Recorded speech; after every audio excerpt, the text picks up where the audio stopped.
Welcome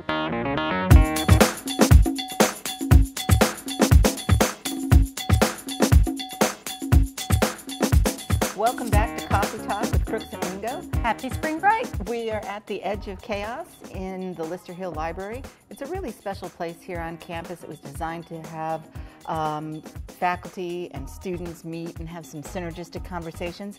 It really was meant to be a space where we can learn together from multiple disciplines. Yeah. And it's a brand new space, less than a year old, I believe. Yeah, maybe two. Maybe two? Okay. Yeah. But it was designed to be collaborative. It's right in the center of campus, so it's a place where everybody can come together and just have all kinds of meetings and collaboration.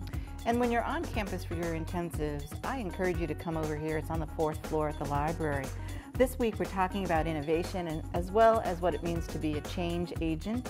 So we're talking about creativity, and I think teaching is one of the most creative endeavors you can do. I mean, short of being a ballerina or a painter or, you know, some magnificent artist, there's nothing better than creating the next generation of nurses, Absolutely. the next generation of nurse leaders. And so in order to be creative, you have to kind of recharge your generative batteries. Mm-hmm. So my question to you is, what do you do to recharge your creative batteries? Well, it's interesting you're asking that today because this morning I was working on a project and trying to get inspired, trying to get some ideas. And I'm an extrovert, and I reached out to other people. And I picked up the phone and called Matthew, who you had met in another Coffee Talk, and we talked through some ideas and kind of came up with 2 or 3 different things. Sometimes I'll search the web for ideas, and sometimes I need to just get away to just think things through and let things sort of percolate for a while to continue the Coffee Talk thing. Yeah. My favorite place to get ideas is through art. And I actually use art in my teaching. You'll see that many of your modules open with a piece of art. I call that Start with Art. I use it with my undergraduates. So art is inspiring to me, and that's one of the ways that I recharge my batteries. Every once in a while I'll take a nap. I'll even take a nap in my office. Really? Yeah, it's hard, but I'll do that. I'll do that little 10-minute power nap, and I just come back forward like, okay. I get some of my best ideas really on the edge of sleep, just before I drop off into unconsciousness. I get this great idea. Now, see, it's interesting that you're talking about art. It's the same kind of idea, but I get it through music. Oh, absolutely, through music. When I'll go, and often when I'm going for a walk, I wear my iPod, and you know, I just kind of let my mind wander, and music is what inspires me. So we have a TED Talk in the module, and the speaker in the TED Talk is Steven Johnson, and he talks about where innovation comes from. And I gave a talk earlier this week over at UAB Highlands on innovation in nursing education, and I was talking about active learning.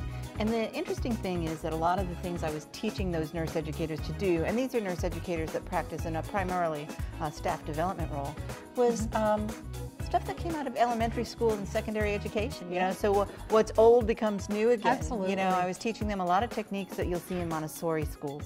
And they felt that it was groundbreaking and very innovative. And what it was innovative being used in either higher education or in staff development.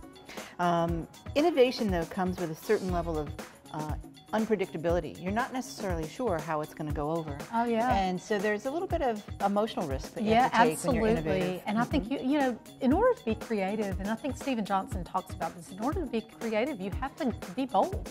You have to be willing to fail and try things. And, you know, sometimes in what I think is the best lesson plan ever, or the best module ever, it didn't work for some reason. But you got to put it out there and see what happens. That's absolutely true. And I think I'm inherently a risk taker, but that doesn't mean that you can't be innovative and still be sort of an introvert or cautious. I'm more, we've talked about this, I'm more of a rules follower. Yeah, and I'm a rules breaker. But that doesn't mean that I'm not being innovative. It's interesting. And that doesn't mean I break rules that are, you know, major. Right. Yeah. So you know what I do when it says 10 items or less, I might have 12. Oh, come on. You know? You're not one of the grocery stores. I'm the one who piled up the coupons. There you go. So in a minute, we're going to take some time and talk to the director of the Edge of Chaos about Steven Johnson. He actually is one of the people who inspired this space. Hi, we're back with Mr. David Hooks, who is the Director of Innovation here at the School of Public Health, and he's going to share a little bit about what the Edge of Chaos is, how it came about. So David, let our students know how this space came about. About 2 years ago, Stephen Johnson, who I think some of your students are going to be watching a TEDx speech from, who was one of the, came to UAB and spoke on a book that he had written, Ghost Mouth, which is about the cure for cholera in London. And at the time in the 1750s, they thought that cholera was caused by air, and then they discovered it was caused by water, so they took off the pump handle. And a lot of the stuff that you see in public health at UAB, our symbol is the pump handle. But Stephen Johnson had written a book on this. They had him here as the guest speaker.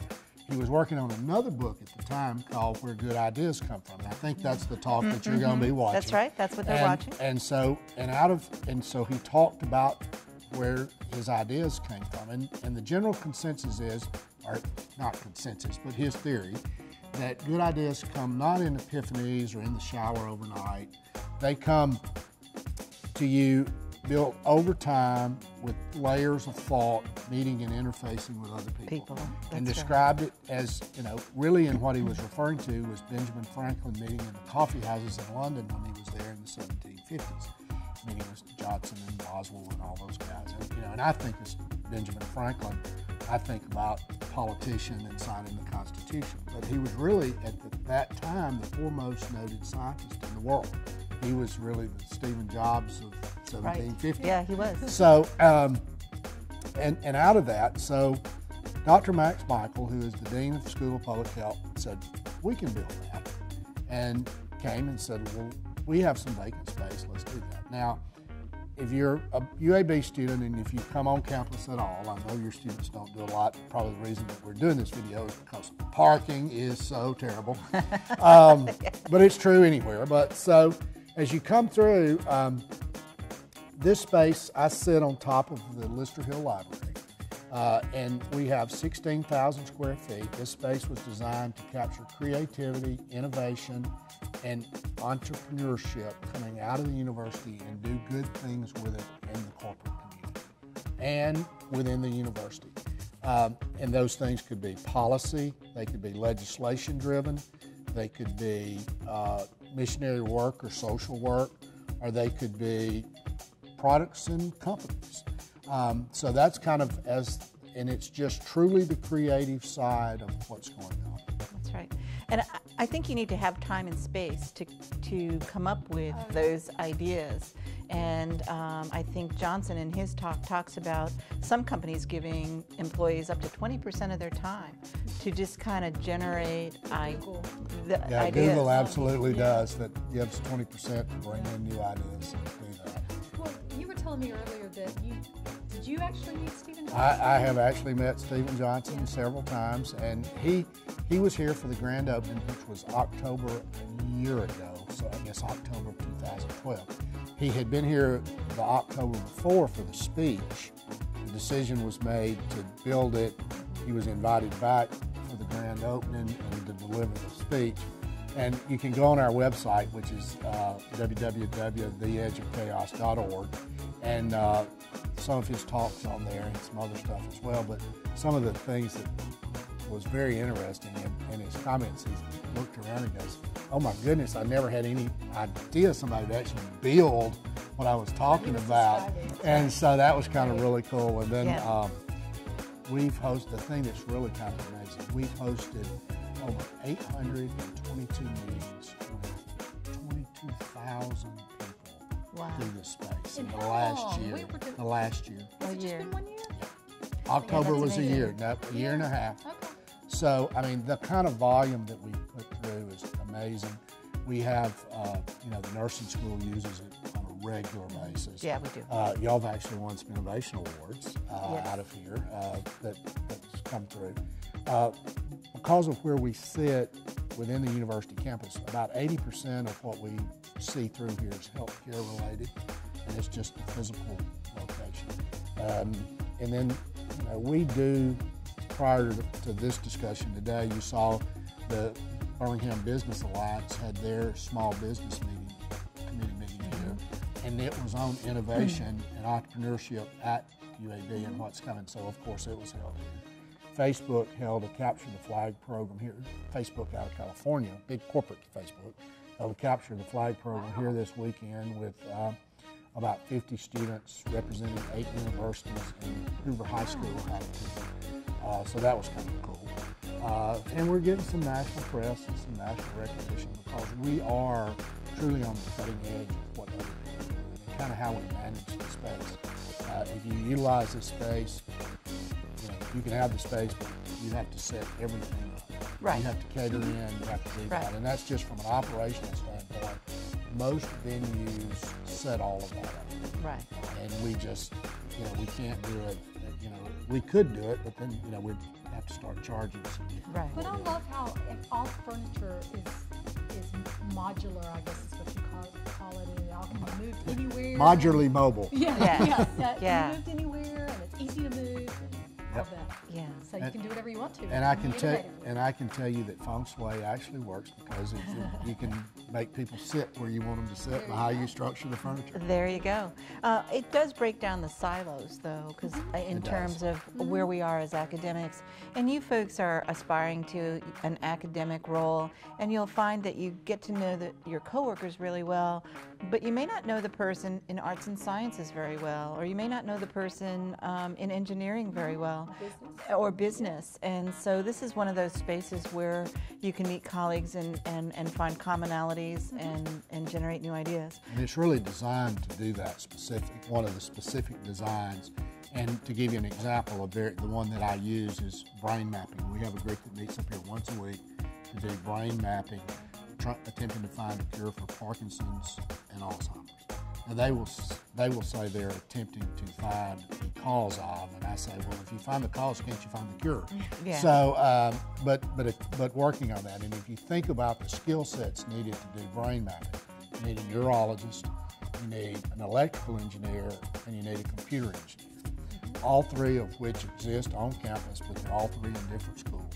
But they meet here, they work together, and hopefully something extremely positive will come out of these meetings. Now, and in addition to that, though, the one thing I struggle with, as I mentioned, we've had 822 meetings up here. Those groups come in and they have coalesced across different schools and they have broken down the silos. But when they get here, they come in and meet as a silo and they leave as a silo, even though they're siloed within their own silos.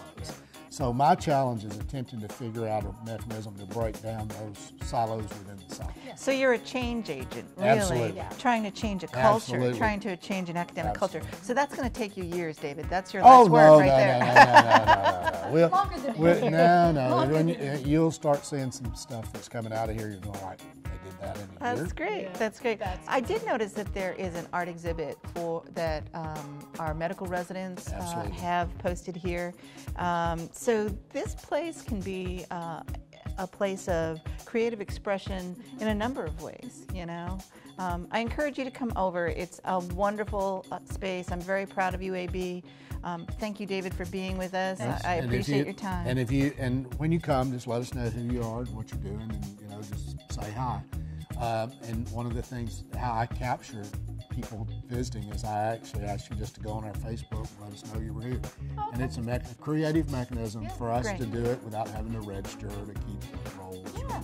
Great. Well, we'll post this video. Yay! Absolutely. Thank you. Thank you, David. Thank you. Take care, all. Bye-bye. Thanks.